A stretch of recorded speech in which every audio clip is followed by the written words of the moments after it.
kind of needed bifocals in a hurry, or?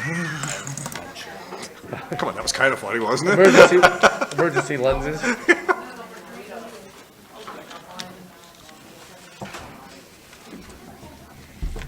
All right, board members, we have Mindy, she goes by Mindy Crowley.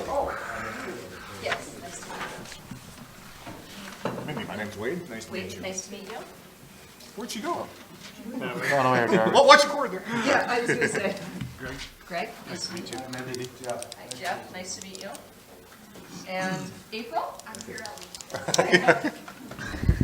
I took the daring route because I always say there's a reason my mother didn't name me Grace, because I have none. So walking around these people could be a challenge. All right.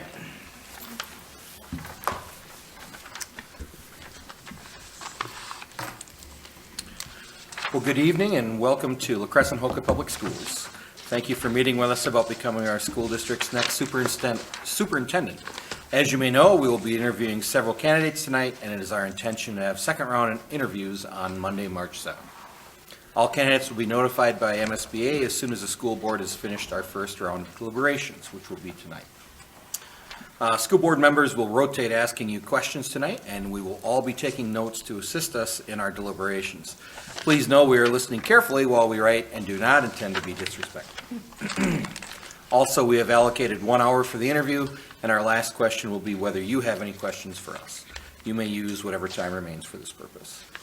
We have provided a copy of the interview questions for you. Please note there are 16 questions, and MSBA's representatives will notify us when there are 30, 15, and 5 minutes remaining. I'd now like to open this interview by asking school board members to introduce themselves, starting with Wade Welper. Hi, I'm Wade Welper. Nice to meet you, Wade. Hi, I'm April Carlson. Nice to meet you. I'm Greg Stremka. Hi, I'm Jeff Conway. Nice to meet you. And we'll now begin with our first question. Jeff, take it away. I got it. All right, Mindy, tell us about yourself and why you are interested in becoming La Crescent Hoka Public Schools' next superintendent. Well, I'm third-generation educator, first generation, as my parents and grandparents would say, to go to the dark side and become an administrator. Yeah. And so, having been in education for 34 years, this is one of my goals was to become a superintendent eventually. Having started in the classroom, in elementary classroom, kindergarten, first, second multi-age, K-1, 2 multi-age, and then going through, and pretty much what I'll tell you is I've taught everything from birth to dirt and womb to tomb. Can you say that again? Birth what? Birth to dirt Yeah? or womb to tomb. Wow. And that, so I've had everything from early childhood and babies and prenatal that I've worked with parents as teachers, et cetera, all the way up to adult ed. Got it. And loved every step of the way. And so, having started my career in tribal grant schools, and then working with public schools across the state, I moved from classroom to administration at Fond du Lac in Minnesota, which is a tribal grant school. Stayed there for 17 years, absolutely loved it.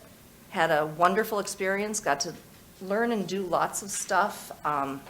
That was where I started doing a lot of my lobbying in DC and on the Hill, and also down in the Minnesota legislature. Then I moved from there to Crosby Ironton and was a principal there. And so I moved through public schools and did some of that. I've worked in charter schools. I've worked in district office. I was a curriculum director for many years, and then moved into the superintendency. So I've had lots of background all over. I wanted to do a charter school because I wanted to figure out kind of how they ticked and what was up with them, so that when I came into the superintendency, I'd have that background to be able to work together. And coming to La Crescent Hoka, I was just very interested in the district. As I looked through, it's a little smaller than what I am in now, but I like that. I like that intimate, so you can get to know people and you can work together and be there together. This area of the state has all of the things that I like to do in the summer and like to do as a recreational piece, and I've realized that as a superintendent, that kind of level administrator, you need to have those things you release and you do that are de-stressing. And so that was exciting for me. I have family and friends that are down in this area too, so it just was, it looked like a good fit. Good.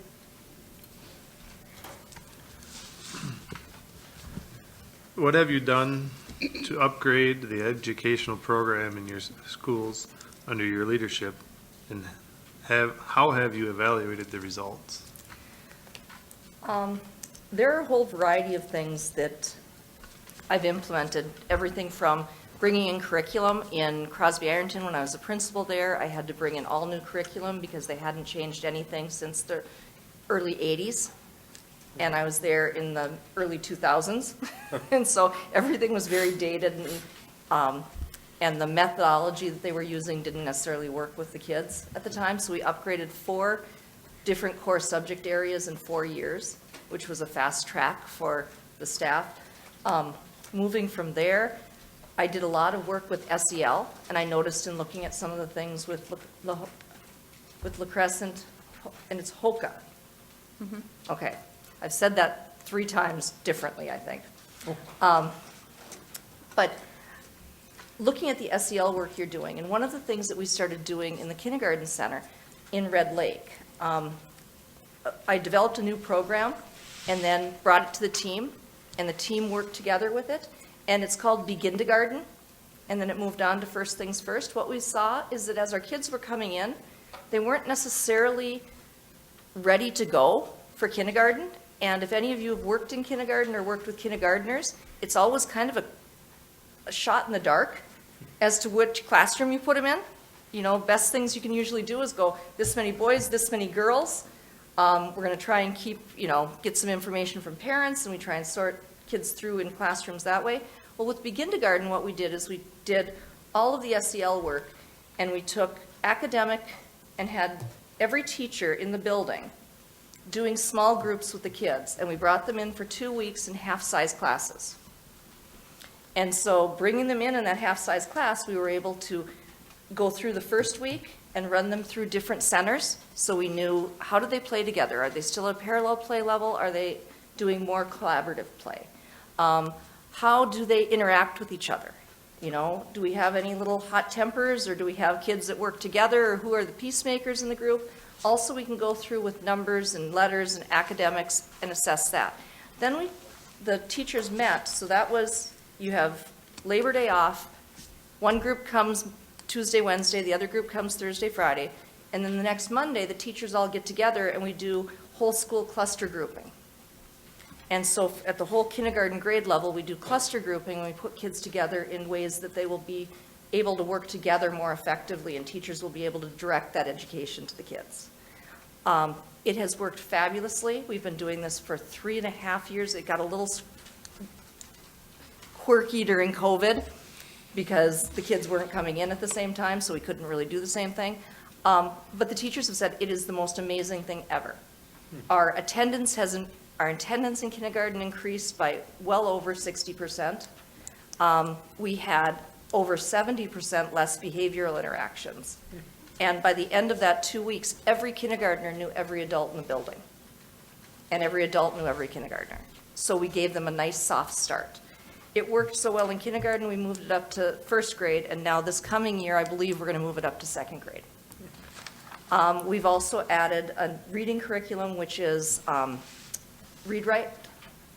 And read-write is an intensive intervention, but we're using it as a whole school curriculum. And what we've watched now is we have moved over 50% of our kids from not being readers to being a level 5 reader. There's 5 different levels in that. And then you go on, so you learn the first part, level 1 through 5 is learn to read. This, after level 5, it's read to learn. So those are some of the pieces that we've worked in there. I've got some high school ones too, but I think I'm running out of time. No problem. All right, we'll go to question 6. What are the most critical elements in creating a good working relationship between staff, administration, and the school board?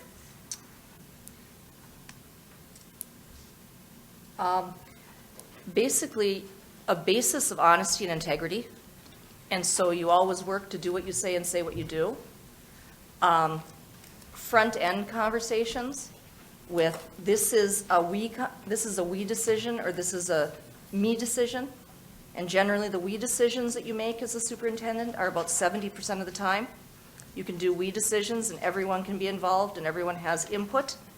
Some of them are a me decision, which would be board and superintendent, where it's just, we'll get some input, and we're going to tell you the direction we're going. The other piece to that is a basis of active listening, and being there and being engaged and listening and hearing what people have to say, and making sure that as you're working with people, you're truly taking what they're saying into consideration, and that they know that you want to be there. I believe it's incredibly important for the superintendent to be out in the community and out in the schools and actively engaged in classrooms and in community events, et cetera. Transparency and honesty with the school board.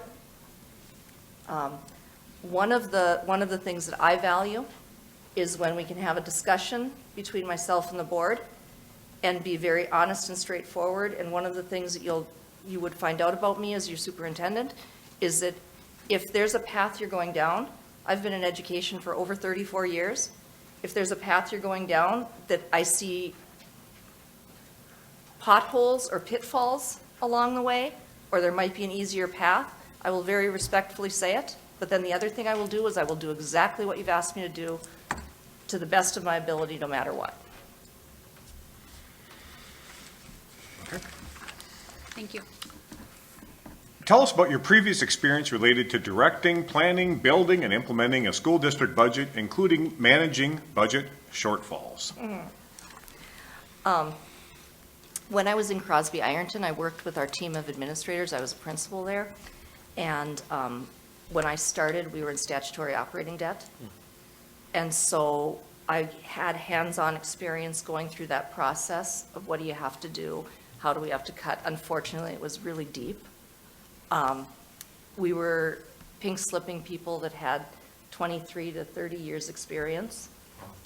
And so having to go through that as a principal, and the thing I appreciated about our superintendent at Crosby Ironton at that time is that they worked very hard to make sure that they personalized it and they made the decisions that were always in the best interests of the kids. Working through different areas, so then we looked at how can we capitalize MARS, the MARS money, and how can we look at stranding. One of the things I've done in Red Lake, because Red Lake operates a lot on federal funds. I don't know how much you know about impact aid, et cetera, but that's the money that's given to schools that either on military bases, national parks, or Indian reservations, because those are non-taxable lands. But because it's federal funding, it could go away at any point. And so in order to make the district programs continue to operate and give teachers and students and community security that we're going to continue doing the great things we're doing, I've gotten very good now at working with my business manager and braiding funds so that if something goes down in one area, we have it in the other area so we don't have to completely cut to the bone. So those are some of the things. I get very creative, making sure that we're maximizing each of the funds that come through.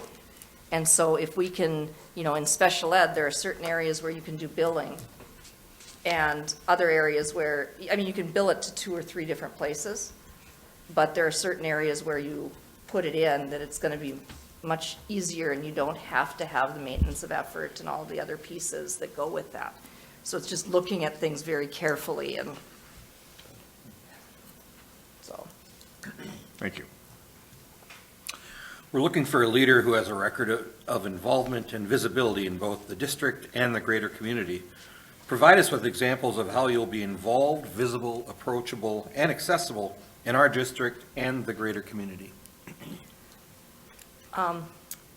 In previous districts to Red Lake, I've always been the lady that goes to the coffee shops in the morning and sits with everyone when they're having their morning cup of coffee before school starts, because I find out all the good information there. Going to different activities. In Crosby Ironton as the principal, my job was to push the floor at basketball games in the middle of the day. I'd kick off my heels, and I'd grab the mop and I'd push the floor, and everyone thought that was great. I was out and about and right there. I was just sharing earlier that in Red Lake, I am the concession stand lady for the games. And one of the kids came up to me the other day and went, "I know you. You're the concession stand lady that runs the school." Yeah, that'd be me. And you probably gave it the billing in the right order, too. Yeah. But, so those are things. I'd like to engage I do tribal council meetings. I've gone to city council meetings. I have basically do morning radio shows. I've done letters to the paper. But also trying to find those activities that happen. So if there's a community event, we have had a lot of powwows up in Red Lake, so it's going to the powwows and being there and helping with things there, going to county gatherings. We had school district representation at the Beltrami County Fair. And so we were working on different things there. Having just social activities. Many times I'll do community events where we have all families are invited in, and I'll be the cook and going through.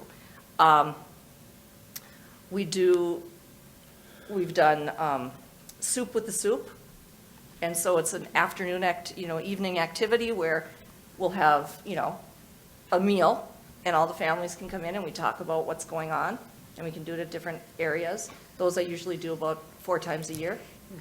So just a variety of different things like that. And then also during the school day, being out and walking through classrooms, being in the halls. Coming for the interview, I wore my heels.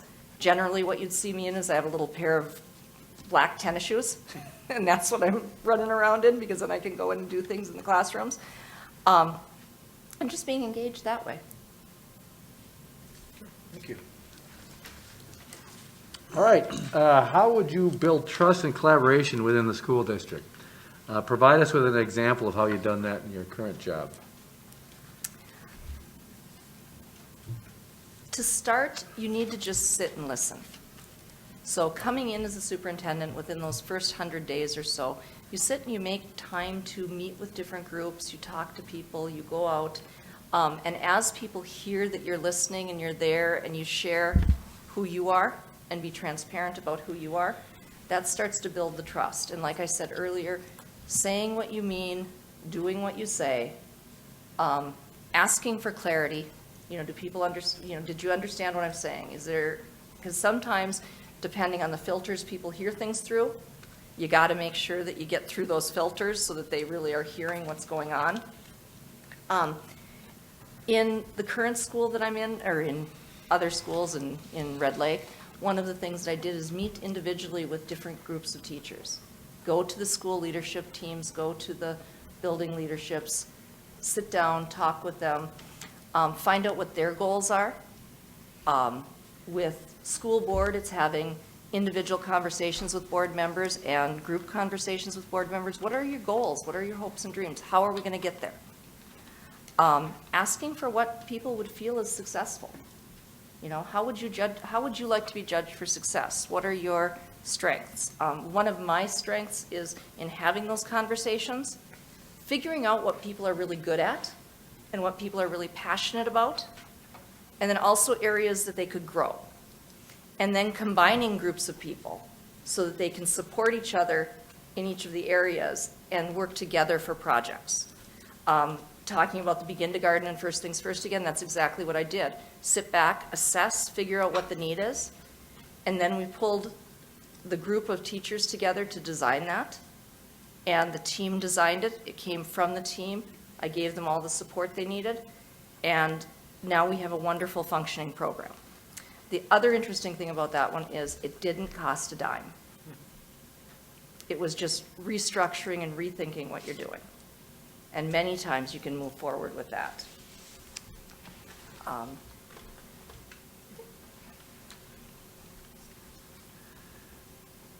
What would your school board and administration say are your strengths and areas for improvement? For sure, the strengths, I would say, is building community and pulling people together and building relationships. A lot of the PR in the public and putting people together, program planning, setting people in the right, no pun intended, but putting people in the right spots on the school bus so that you can get the most bang for your buck and be most effective with what you're doing. Those would be all things, being creative, having ideas, showing initiative, being able to be that calming force. When we have kids or adults that are struggling, I have a really easy way, real easy nature to kind of calm them down and make them feel heard and go through with what we need. I'm a problem solver. I'm a fiscal conservative, and I'm very open about that. And we have lots of open conversations about, you can spend $1 once, and that's it. And how do you do it from, what do you do from that point on? For weaknesses, they'd probably say that I have a tendency to take on a little too much. And a lot of it comes from not wanting to push things off on other people or have other people do things, and not because I'm not confident in them, but I know people are busy. Going into that, it's also not taking that time to do the things that de-stress me and taking that personal time. And part of that is just the duty of a superintendent and the job of a superintendent, but the other part is you can't do a good job with those things unless you take that time for yourself. And they would also say that I'm pretty verbose. So, condense. No. I can't spell Gary's that. laughing, I he can't spell knows. that word, so I'm confused.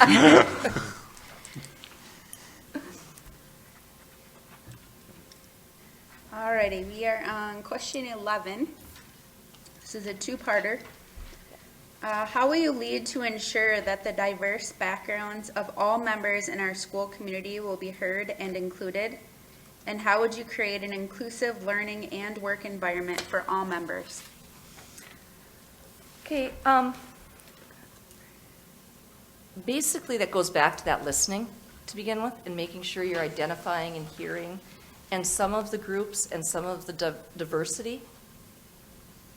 In this area, the little bit of research I've done is probably a little bit different than the diversity I'm used to. And so you're probably looking at more of what I saw when I was in Crosby Ironton, which is economic diversity, as opposed to more racial diversity, although there is some of that there. Experiential diversity, depending on how spread out your district is and where kids come from. Is it access? Is there diversity in access that kids have to getting into after-school programming because of rides, et cetera? And so really getting to know all of that and talking to people and finding it out and being out in the community to pull all of that information together. And then creating some different opportunities for that. One of the things in Red Lake that I've done, and I would look to do it in different areas too in a little different way, is when I came in, there was no diversity in the school districts. It looked like it could have been a school district anywhere. So there was no Ojibwe-Moan representation anywhere. And so now in the 5 years, we've written 13 to 15 children's books. The last two will be coming out soon, so I've got 13 currently, that are written both in Ojibwe and English. And they are traditional Red Lake stories. So the Nanabuju stories from Red Lake are many of the ones that we've written. And then there's a few that were just fun ones that we wrote too. And we had those, and we've expanded the language program. We've done push-in language. We've done changed the environment so that you see cultural diversity in the environment around. And so that would be one of the ways. When you're talking about economic diversity, it's trying to identify what are those economic barriers and differences, and how can you provide so that you have an equitable environment for people and for all the kids, so they can all come to the table and eat. One of my analogies for education is I believe that a district should provide an education just like you do a holiday meal or a celebratory meal, so that everyone you invite in has something that they like to eat so they can fill their plate. And so that's really the view that I have of looking at diversity. What are all the people that we're inviting into the district? And what are the things that they need? in order to fill their plate and to have a great experience. And some of those will be different for each one. Some kids will go more on a career-bound track, some will go on a college-bound track, some will do more of a variety of other things. And so how do you allow them to have all of those pieces? And the inclusive learning and work environment goes along with all of that too, but it's also being open to hear what do we need and not being afraid to take a chance and to try something new. If we had been afraid to try something new, Begindergarten wouldn't have started. If we were afraid to try something new, I wouldn't have had a science club start in the high school and have those kids go and down to Florida and out to California based on stuff that they had done in their economics program. We wouldn't have started the school store where our kids produce Red Lake gear and sell the Red Lake gear for business experiences. So. Thank you. Why are you looking to move on from your current position?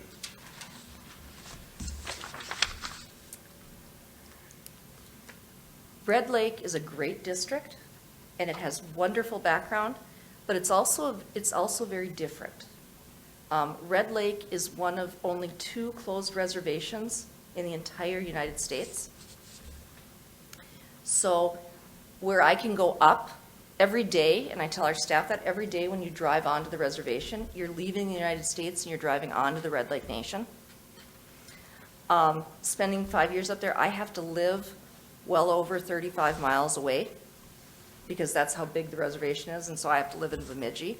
I like to live and work closer to where I'm at, so that's one of the pieces. I also believe that when you as a superintendent, when you come in, you bring your strengths to the table, and when you start growing things and getting the programs in place, there are other times where you're called to do other things, and there are other people that can pick up the pieces and go from where you're at. And so that's, that is one of the pieces too. And Bemidji is really cold. Being just perfectly honest, Bemidji is just blasted cold. And I've realized that at my age, I don't want to be in the cold for 10 months out of the year. I want to be able to get out and do things, And so that's one of the interesting pieces too. I know one of the joys that I had is sitting in my car before I came in here and having the debate, at 33 degrees here, I may not have to wear my winter jacket in. And then I thought, oh, they might think I'm crazy if I don't wear a winter jacket in the middle of the winter. But we're used to, pretty much every day for the last 3 weeks that we've gone to school, it's been 26 below. And that's not counting wind chill. So that's Yeah, I'd get out. that's part of it too. Okay. Thank you. How would you develop an environment for teaching, administrative, and support staff to achieve new levels of excellence in education for children of all abilities? Give us an example of developing a successful environment. And you've got about 30 minutes left. Okay. So everything that you do as a superintendent, in my belief, comes back to that listening and hearing, being open and receptive, making those decisions that are based on what the community needs and what the community desires and what they want for their children. And so that's the first part of it. And then it's trusting, it's building that level of trust with your staff, with your board, with your community. One of the examples is, I'll use Panema School, which is the school most north in our district right now. It's a K-8 school, very high poverty rate. Lots of issues, lots of multi-family homes that are living together because of economic reasons, etc. School was not necessarily a priority when I started, but working with the principal and the team and trusting, what is our goal, what do we want it to be, we defined it, and then working with Aaron, who's the principal there, to make sure that he had everything he needed to be able to build that functional environment. Now, what's happened is we've gone from a school where attendance rates were probably 56 to 63% of kids coming to school on a daily basis. We're now up over 80 because we tweaked a few things and we changed some things. He had this idea that he wanted to do his middle school allieds separately or differently than he did. And so we did it more like a high school where the 6th, 7th, and 8th graders got a choice. And so they chose each quarter what their allied was going to be. And each allied teacher got to design 4 different types of offerings. So the art teacher might have done a beading thing one time. She might have done a painting thing another time, a clay thing another time, and just had different art experiences. And so the kids got to pick, and it was multi-level. And we put that at the beginning of the day because they wanted to come to school for it and they wanted to be there. So that once we got them, we just were able to keep them. That was one of the ways. Looking at, and teachers got excited about that because then teachers had the ability to do their passions and what they liked. We always have a drop right after, and it depends on which district I've been in, but there's always times of the year where you have more of a struggle getting kids into school. In one of the districts, it was generally January, February. And so as we came back from school, we'd take a week and we'd do what we called a J-mester. And that was where each teacher got to teach their passion. So if I had teachers doing model airplane building, I had teachers doing quilting, I had teachers doing, and so kids got to see the staff in a different venue. So instead of me being the English teacher, I might have been doing quilting, or the art teacher might have done model airplane building, because that was one of their passions. And then the kids got to pick where they wanted to go and what they wanted to do to just break things up. And those are things that really did build lots of community and lots of excitement. And then being there to make sure staff know that they're doing a good job. We just, in education, we're not always really great about promoting the things we do well. We hear from lots of people the things we don't do well. But we're not real good PR people ourselves. And so really working on pulling that together. And like I said, one of the things that we did is we pulled so the school is laid out in Red Lake, so we've got a K2 and a 3-5, and then we've got the high school, middle school. The K2 group was struggling getting everyone together, so I worked with the principal, and we're doing all sorts of just collegial activities at the SLTs, and so people are getting to know each other. And Red Lake is a district that's big enough that not everyone knew each other, so it was building those relationships too, and making sure that they could go back and forth. And and I still hear it even after 5 years. Well, I'm not really sure who that teacher is, and so it's a continuing work in progress to do, to get. We've got nearly 400 staff, and so to try and get everyone located in buildings that are. 2 of them are about 3 miles apart, and 1 is 34 miles away. So just connecting up that way.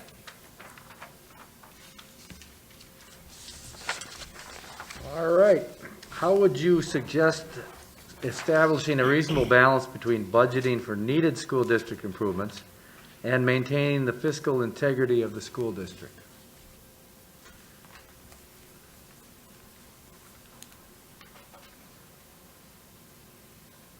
I guess the easiest way to describe that is if you have experience with like long-term facility maintenance plans and you're looking out 10 years, what are the things we're going to need? What is the replacement structure for things if they're physical capital things? And then also, what is the same type of a replacement structure or growth piece for what are curricular needs going in? And like I said, you can only spend $1 once. So what are the things you can do to get the biggest bang for your buck? And how can you leverage what you already know and the strengths you already have in order to get that? Going back to kindergarten as one of those examples. first things first, as, you know, moving that up, now going into second grade with that. Another area would be what we're doing right now, because Red Lake, and this is a facilities piece, we have buildings that are extremely old, and I know that in speaking with you teachers earlier, you've done a lot of remodel projects and a lot of projects to update buildings. We have a boiler that's going to cost us over $1 million to replace in our high school, and right now, we're spending probably $150,000 over the last couple of years just to maintain it until we get to the point where we can put that money away and do that. When we did the new, and so it's looking at that and prioritizing. And so we have our capital expenditures, and we've developed a process that we can go through with that. The other thing that I did to begin with is to get everyone to understand is we did budget boot camp. And so with all of the administrators and any teachers who wanted to come in, we did budget boot camp after hours too. And so if people were really interested, they could come in and figure out, you know, because I'm kind of a nerd that way. And so in budget boot camp, you came through and you looked at what are all the needs that you have. So we started from a very internal spot. What are the needs you have in your program, your school, et cetera? And we put those down, and then we talked about what do we have as a district. And very transparent, because I think that's one of the things we do that we don't always do well in school too, is we don't always say, this is where the money comes from. You know, this is what we've got, and this is what our commitments are, and this is how we need to move forward. And so just going through and explaining that, and then coming together and saying, okay, tell each other what your priorities are.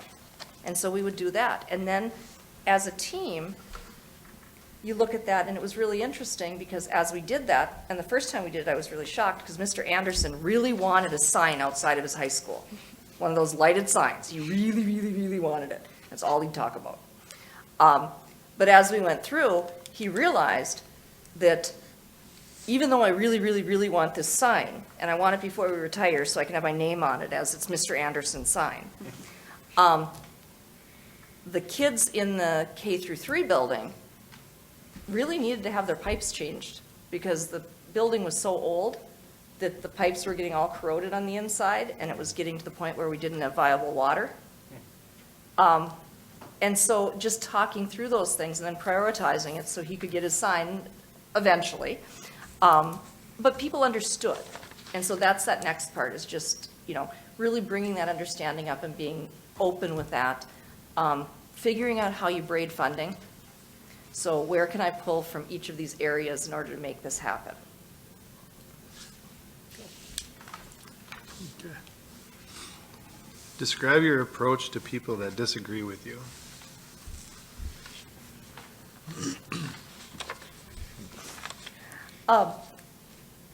It happens all the time.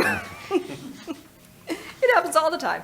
I try and, basically what my approach is to understand why they're disagreeing. You know, what is the basis for what's happening here? Why are we looking at it two different ways? And initially, it's a lot of listening.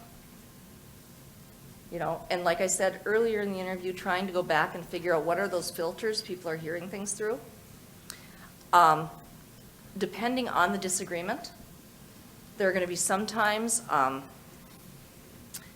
where you handle it, you know, with, okay, we're going to have to just agree to disagree. I've narrowed, in my administrative career, I've reduced the numbers of times that happens by just going on the front end and saying, this is a 70% decision or this is a 30% decision. I want to hear what you're saying, but this decision has to be made over here. Or, yeah, we can all work together and have equal input on the decision. And that seems to diffuse things too.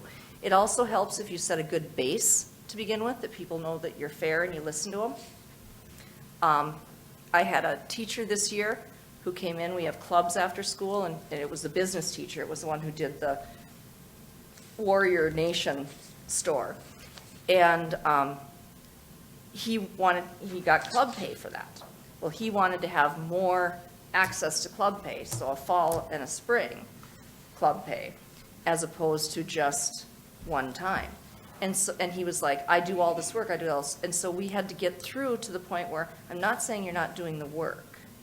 I'm saying we need to do it, like a time and effort log to see what you're doing and when you're doing it. Because he was saying, oh, I'm doing it, during lunch or during my prep time. Well, this is additional salary on the, so trying to get people to understand and just talking through that. And as we did that, he gave me one of the best compliments I've had this year, and he said, Mindy, when you came in, we didn't, we hadn't had real good luck with superintendents, and there wasn't a lot of trust there. But the one thing that I hear repeatedly when we go through is that you're fair and you'll listen. And we may not ever agree, we may not always agree, but we always see your side. And you always see our side. And you hear what we're saying, and you try and find that path to make sure we can navigate through this and do what's best for kids. And so, and I think that's the biggest, as I said, the kids piece. That is one of the biggest parts in working with people that disagree with you, is that in a school system, we are all here for the kids. So as we're going through this, if you keep that focus on kids, as opposed to keeping the focus on opinions, it makes things go a lot easier. And people understand that, because that's why everyone gets into education. I mean, it's all about what we can do and give to the kids.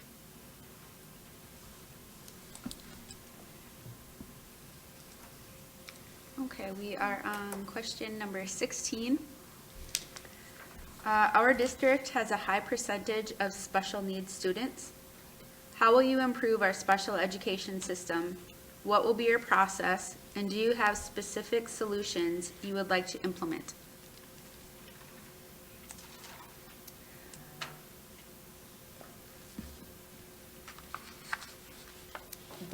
So high percentage, what are you talking, like 20%? Are you talking? I think it's 15 to 20%. 15 to Let's go right 20%. right in that area. Okay, that's, 22? Is it 22? 22? 22? Okay. I got raised, 22. Okay, that's something that I've done a fair amount in my career. One of the things that makes me a little bit different going into this is, going into a superintendency, is that I am the first to admit that in high school and elementary school, I was a twice exceptional student.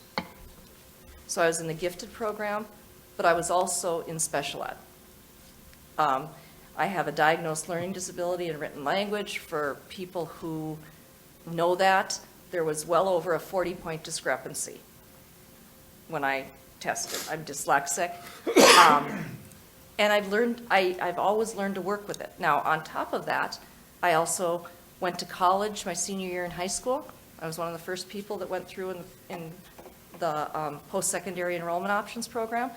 That year, I finished my freshman and my sophomore year. And so I came back the year I would have graduated as a junior, finished college in 3 years, and was out teaching. So I understand it from both ends. I also had 2 children who came through in speech, in the special ed program in speech. So I see it from a parent's view, I see it from a student's view, and I see it from a teaching view. And so it's really pulling all of those together and making sure that everyone feels heard. As you're looking at the different populations, some of the things we've done, working with everyone to understand that all our kids are all our kids. And that's one of the biggest pieces. It's not special ed kids aren't here and the regular ed kids are here. It's everyone's here. Making sure that our teachers are working together. We've moved teachers. We developed a program in Red Lake right now because we have a very high special ed rate, and it's over 22% in Red Lake.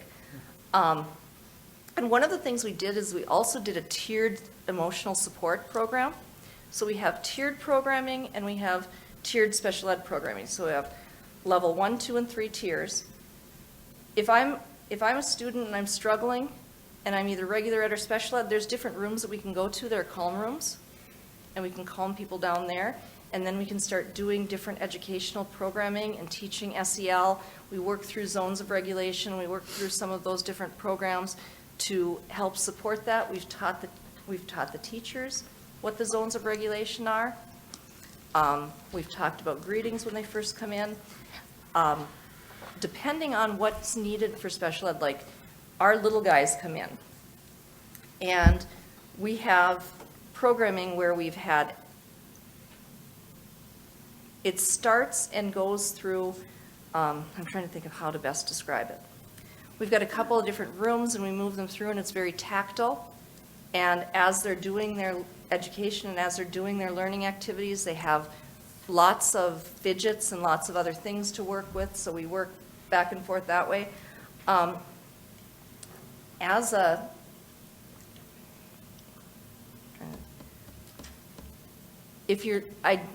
Knowing what your areas of special ed would help too, because each one would be a little bit different. We have several multiply handicapped kids that we're working with, and so it's how do we get everything arranged in the environment for them so that they work exactly like the other kids do and they have the opportunities the other kids do. And the other piece is just letting the kids know that everyone's a little bit different, and letting the parents know everyone's a little bit different. At IEP meetings, I'm notorious for being the one that I will ask the question I know the parents want to ask and have it explained so that they can hear it as they come through. And making sure that everyone works as a team and they feel supported. Right now, supporting my special ed teachers, the biggest thing I can do is try and get all of our paras to come to school and come to work. Well, there's a point, ain't it? Thank you. What has been the most unpopular decision you have had to make, and how did you handle the reaction to the decision? Okay.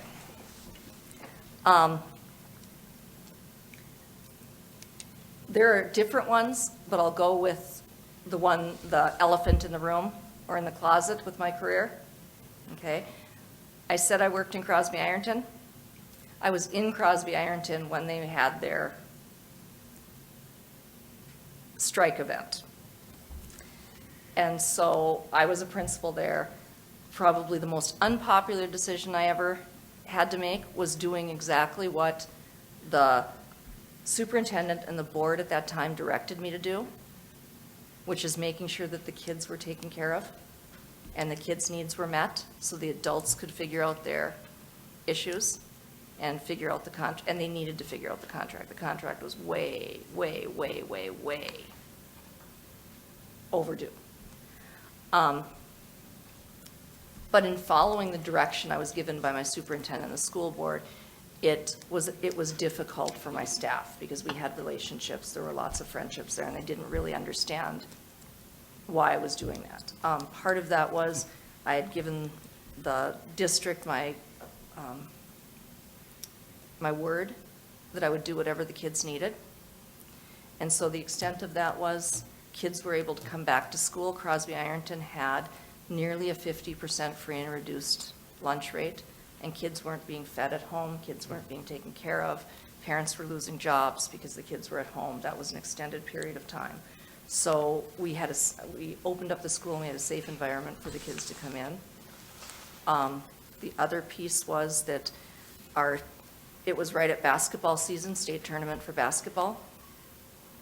And so the girls' team did not want to participate in the state tournament, but the boys' team did. And because I have a coaching certificate, I helped the boys get what they needed to compete in the basketball tournament. It was very hard. It felt awful. It was a real struggle for me because I was just kind of like, I'm middle management. Would you just fix the problem? I'm middle management. Let me do what we need to do and that. But it was putting the kids' needs first. And I did that, and we went on in the state tournament. Afterwards, a couple of the coaches came up to me and said that the boys' coaches came up and said that they appreciated me doing that because the boys should be able to play. And so but that was the most difficult decision I had to make, and it was, do I do what I'd like to do for my school and my staff, or do I do what's best for the kids?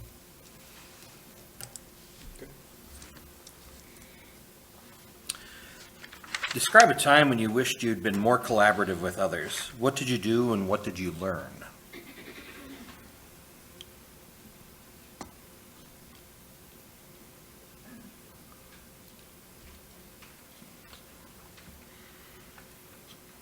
Oh, I'm trying to think. There's a variety of different things and collaboration in different ways, but I think probably it was when I was a young administrator, and examples I'd seen of administrators were very top-down decision-making, and also learning that lesson as a young administrator that collaboration is just not, it isn't just asking people, it's actively listening and hearing and working together and bringing points of view together, but it's also about being transparent.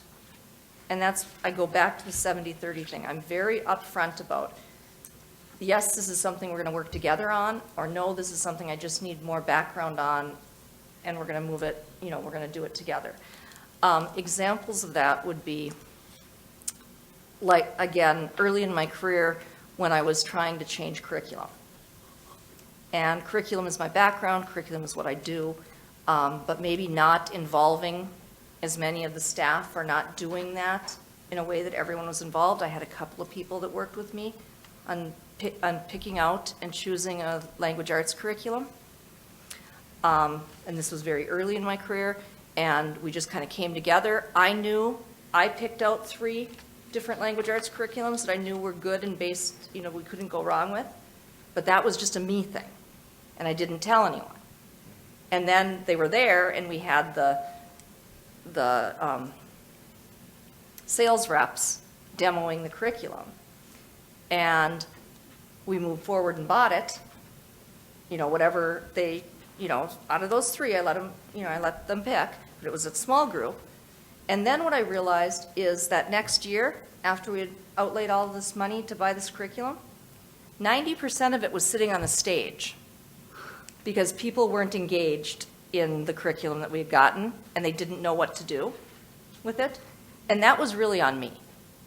So the next time that I've done curriculum adoptions, it was a very collaborative effort. We took over a year to study it and bring it together and look at it.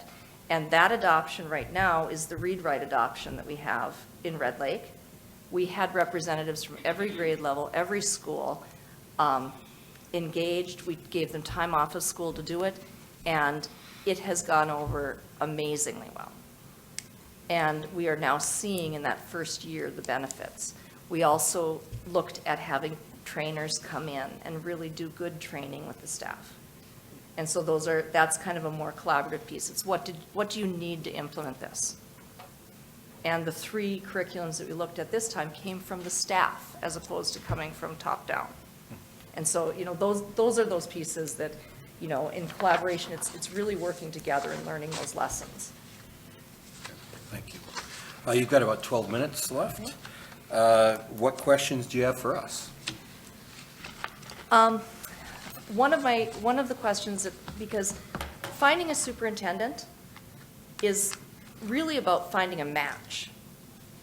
So it's a good match for the superintendent with the board and the district, and it's a good match for the board and the district to the superintendent. And so in order to figure that out, I like to ask board members, if you hired me as your next superintendent, at the end of the year, how would you know that I've been successful? What are the things you're looking for?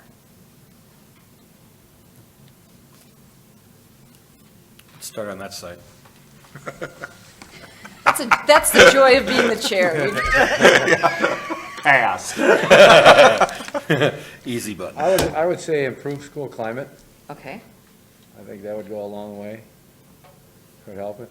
I mean, I would look at the professionals back here and see what they had to say. Okay. That's kind of where I was going to go. Improve student behaviors. Okay.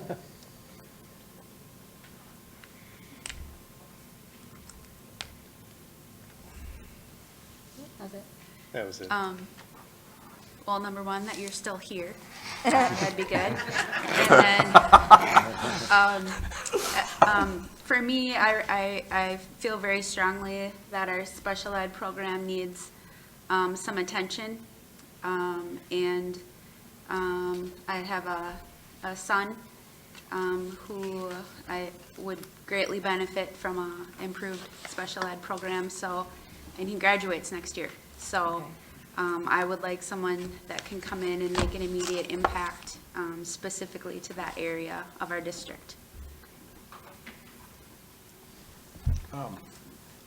You know, I kind of know it when I see it. It's one of those things, and when I hear, right now, we don't really have a strategic plan.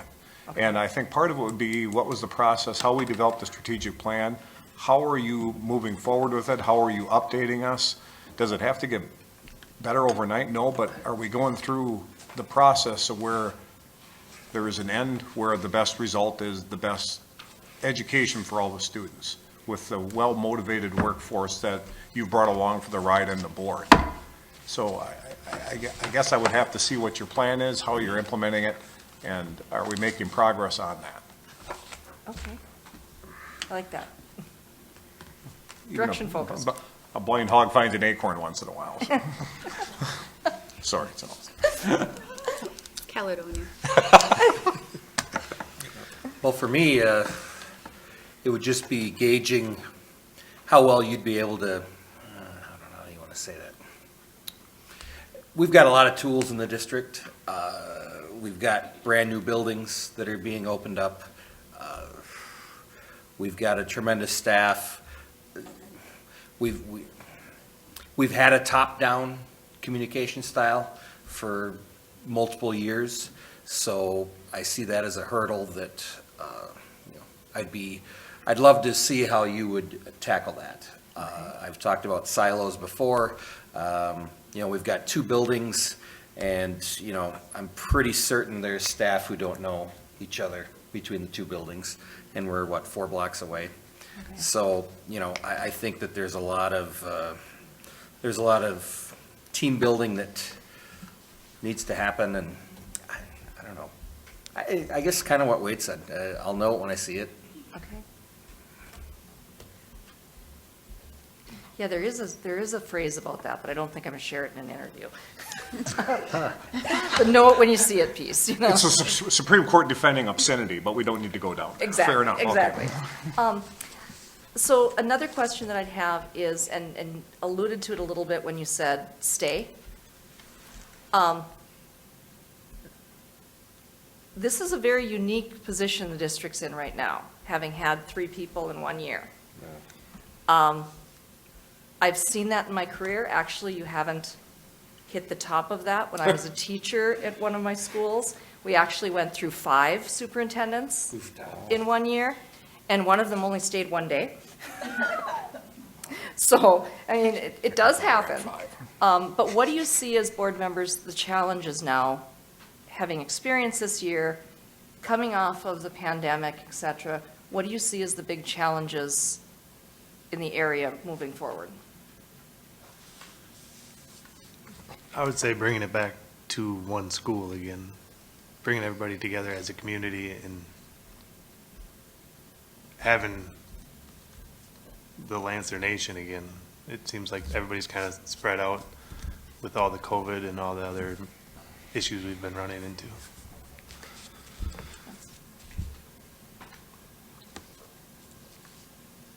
And I'll add on to that and say building back trust, building back community trust in the school district. It's divided, like much of the country, over masks, anti-masks. Those have gone away, but that kind of tension is still there within the district.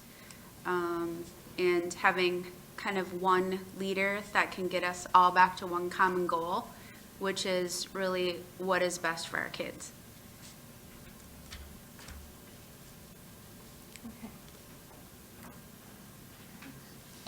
I think the pieces are there.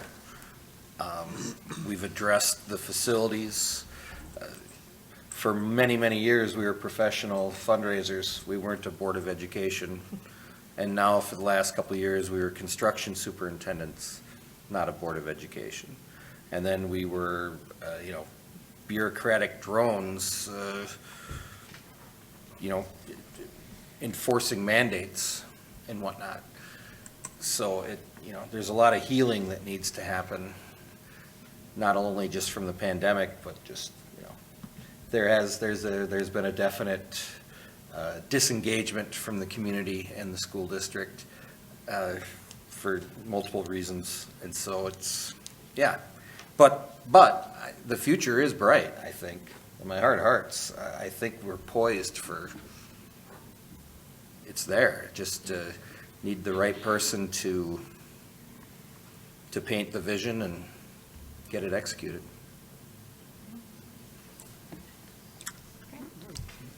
This is a great place to live. It's a great community. It's just we've been tied up in all these other things going on. We just need to focus back on getting great results with the kids and develop good relationships with the community, parents, teachers. And I think we're on our way. And I think some person can step in and with respect and communication, I think they'll do just fine and move this forward. Wonderful. Well, those are generally that tells me an awful lot, and makes me feel, gives me that idea of would this be a fit?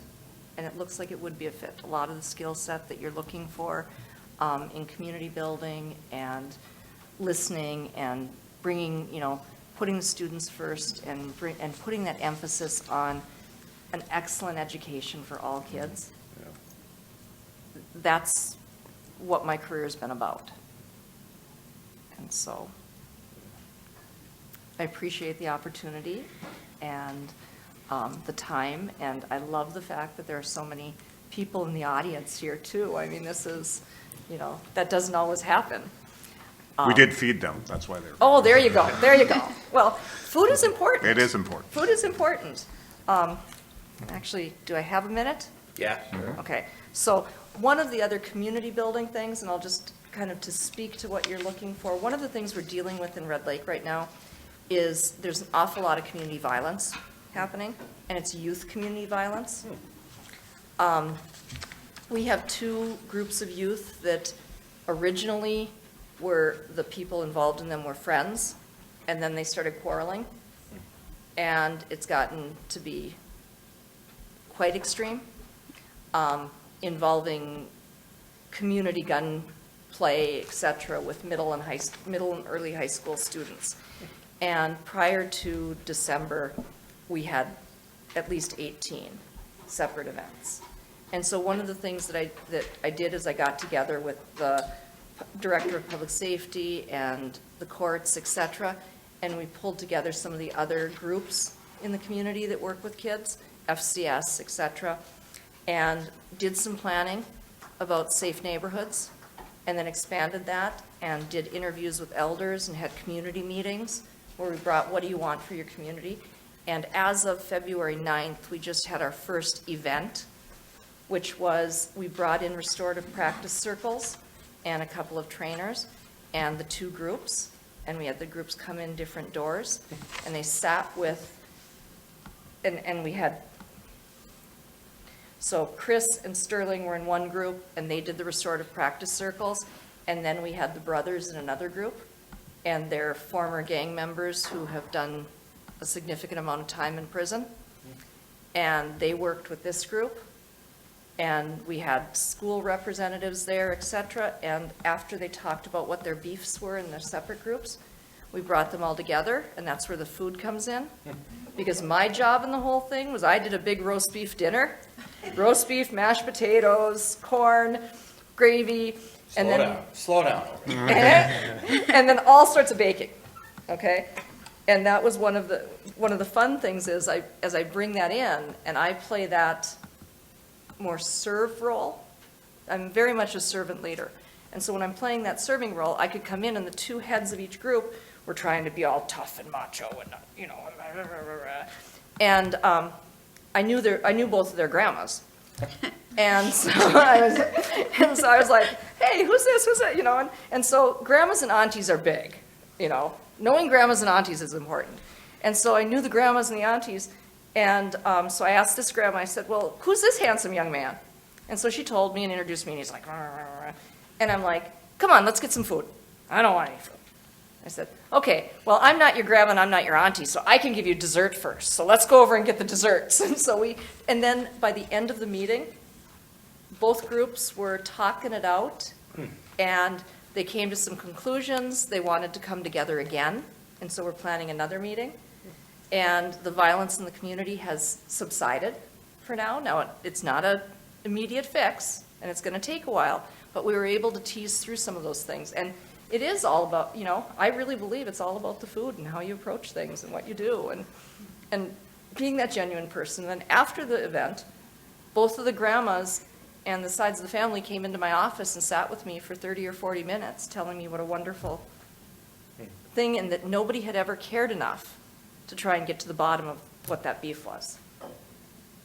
And so, and it's gone back generations. So it's kind of a Hatfields and McCoys thing. Gotcha. But, you know, just so that, just another example, so. Thank you. Thank you. Yeah, thank you very much. All right. I know, it's like, I did feel a little foolish coming in. I was like, 33 degrees, feels really warm. Safe. Thank you. But I'm not gonna do outside this time, because I probably will trip. Safe travels. Thank you. Thank you, wonderful to meet you.